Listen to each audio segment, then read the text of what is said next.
Welcome to this video lecture of dam-proofing, workability and grouting agents.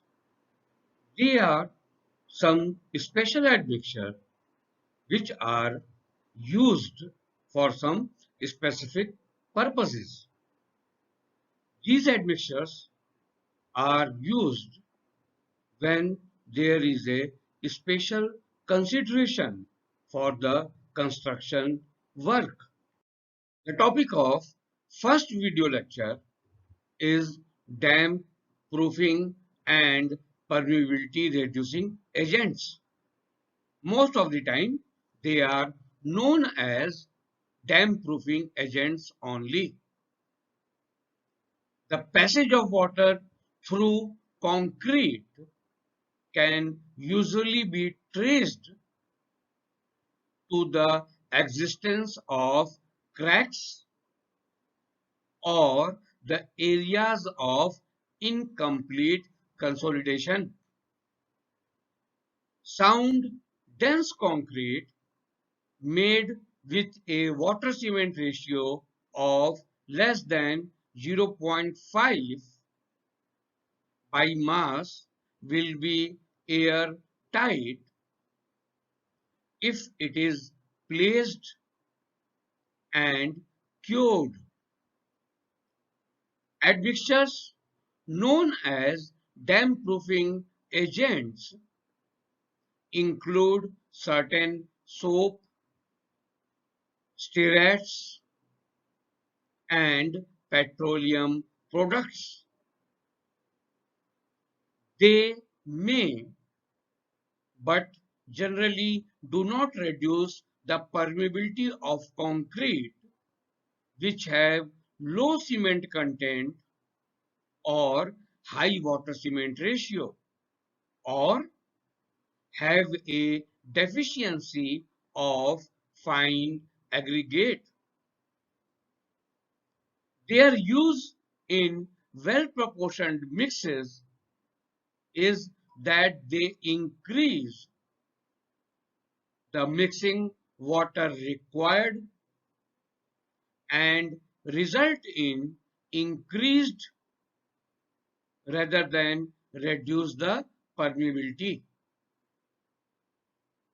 Dam proofing admixtures are sometimes used to reduce the transmission of moisture through concrete which is in contact with water or dammed earth. Many so-called dam proofers are not effective, especially when they are used in concrete which are in contact with water under pressure. Permeability reducing admixture reduce the rate at which water under pressure is transmitted through the concrete. One of the best methods of decreasing permeability of the concrete is to increase the moist curing period and reduce the water cement ratio less than 0.5.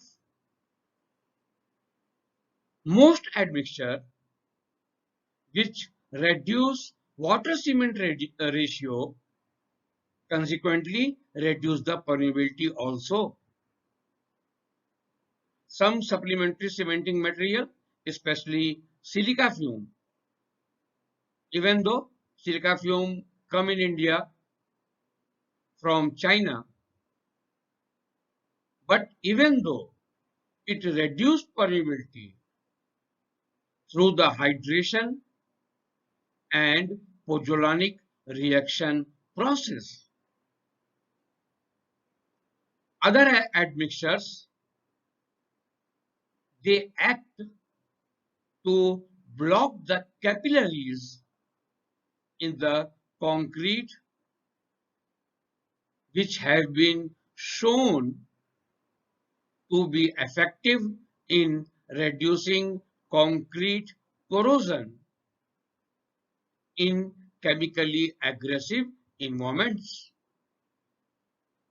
Such admixtures are designed for use in high cement or low water cement ratio concretes.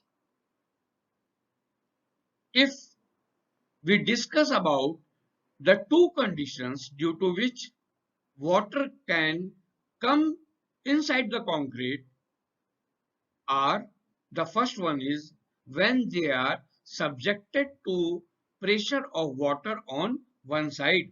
For example, you can take as a swimming pool or you can take as a retaining wall.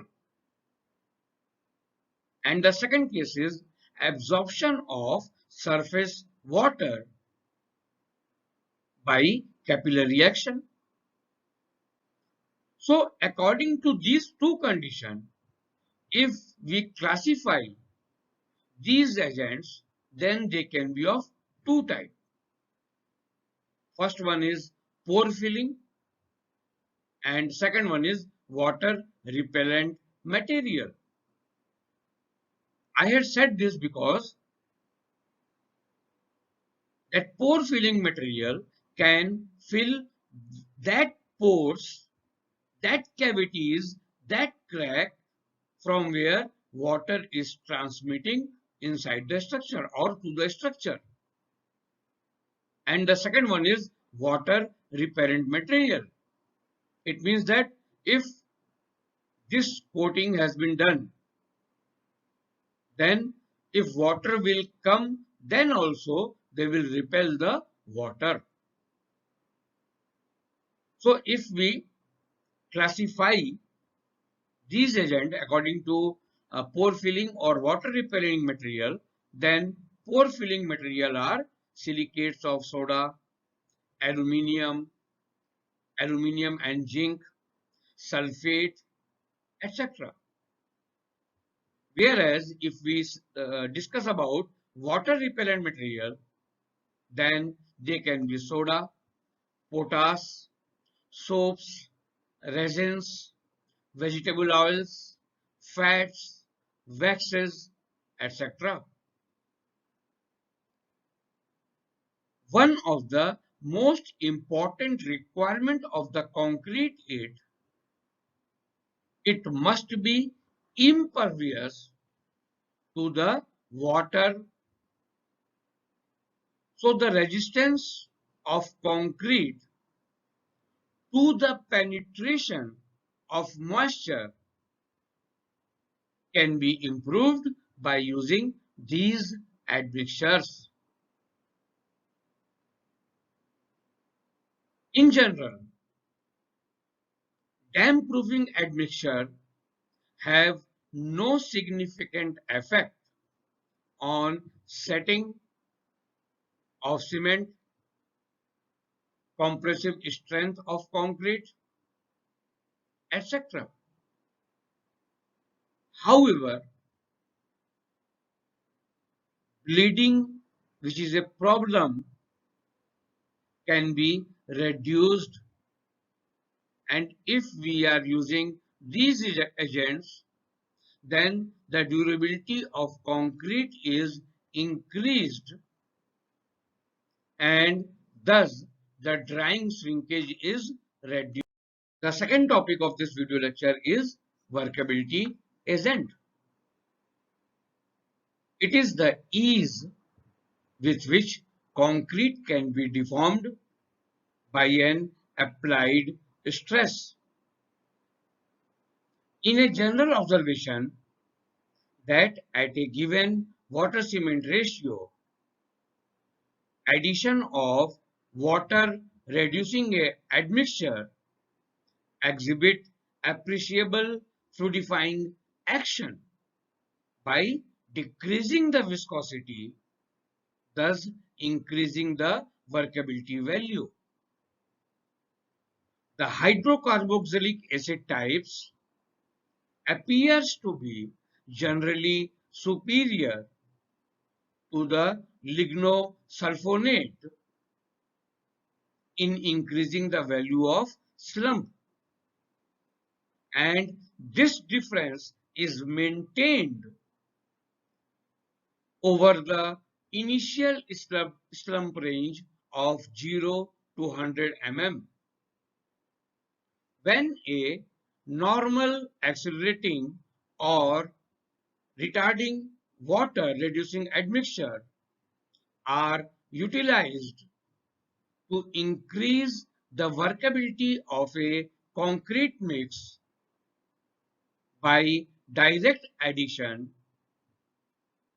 then it would be reasonable to assume that the extent of the effect would be markedly or would be bigger affected by changes in mixed design parameters such as cement content, aggregate size, shape of the aggregate, grading of the aggregate, and water cement ratio. So these agents are very important because they are required in so many circumstances. Some of them are if concrete has to be placed around closely placed reinforcement or inaccessible sections, or where special means of placement are required, such as underwater, or when concrete is harsh. It means that when mixed design is so that to flow the concrete becomes hard. So this non-dependence of mixed design parameter on the effect of water reducing admixture is perhaps less surprising when it is considered that factors are affected too much by using these agents only. Actually, the increase in workability obtained is, of course, a function of dose of admixture which is used. So it will be appreciated when considerable retarder would be obtained with the same dose. Generally, for workability, the materials used are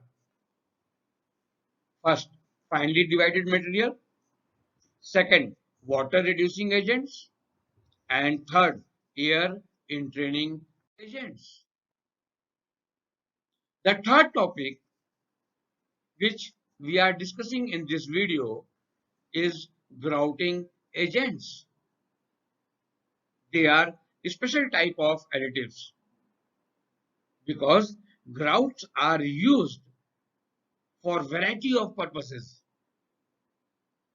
to stabilize the foundation, to set machine bases, fill cracks and joints in the concrete work, cement oil well, fill cores of masonry well or walls,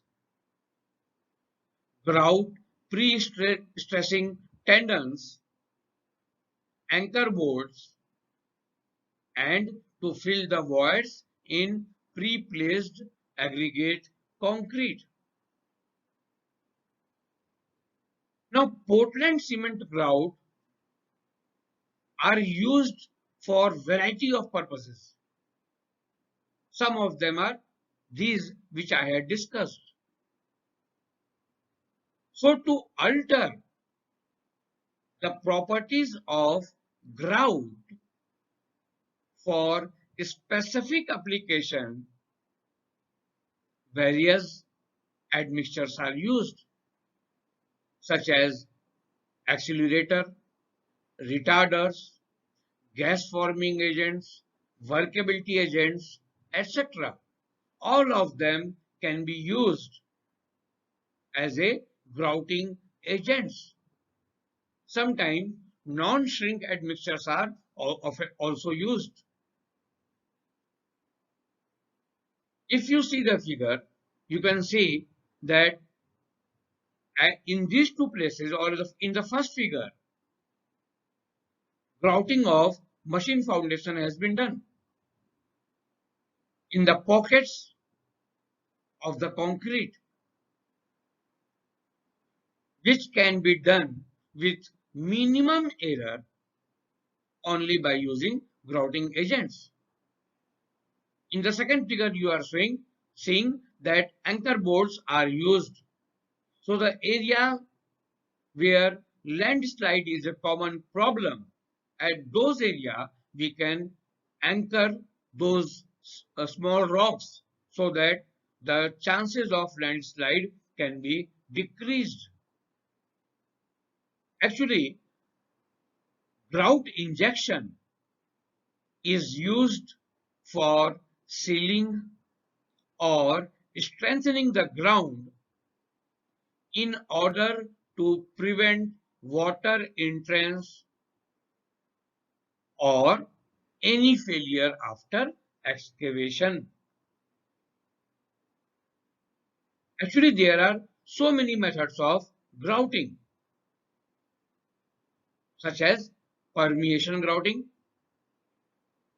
Permeation grouting is one of the most common type in which the grout material is injected to the pore spaces of the ground.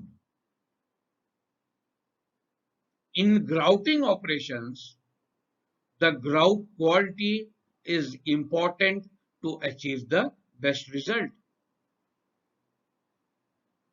So what are those properties? There are four main characteristics, or you can say there are four important characteristics for grout mixture, which include bleeding, setting time, strength, and viscosity. The ingredient of grout mixture are a topic in which research can be done. Generally, if you had seen boring in your houses, that is water boring or wash boring, at that place we use bentonite or cow dung as a grouting agent so that the bore which you have made may not collapse. Some chemical additives like sodium silicate, sodium carbonate, triethanolamine, that is TEA, are generally used these days. But when you are using any grouting chemical, optimization of grout chemical is very important, and selection of proper grouting agent can be done by expertise only. And this grouting operation can depend on many factors, such as at what pressure the injection has been done, what is the ground structure, how is the grain size of the soil. However, quality of grout can be helpful to make an injection easier and reasonable. For example, during the injection, if you had estimated the setting time wrong, then it can destroy the injected grout by washing the grout or setting it early, which prevent the actual grouting. It is very important tool for any geotechnical engineer or for any geotechnical project. One more type of grouting I wanted to discuss with you in short, that is chemical grouting. It is used when target soil is cohesion less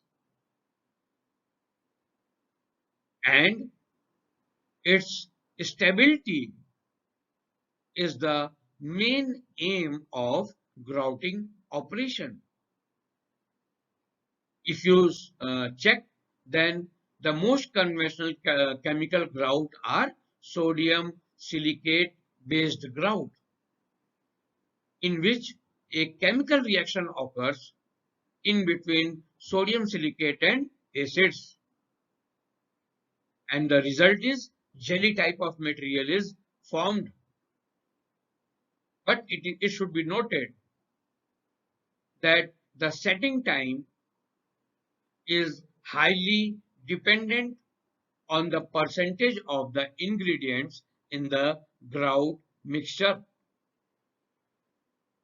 Now, being civil engineer, being consultant, if you see some cracks in the slab or on the roof, you can also use silicon based grout, which is easily available on the countertop of any shop. I hope all these three topics are clear to you and you can use it as a civil engineer in the field also. Thank you.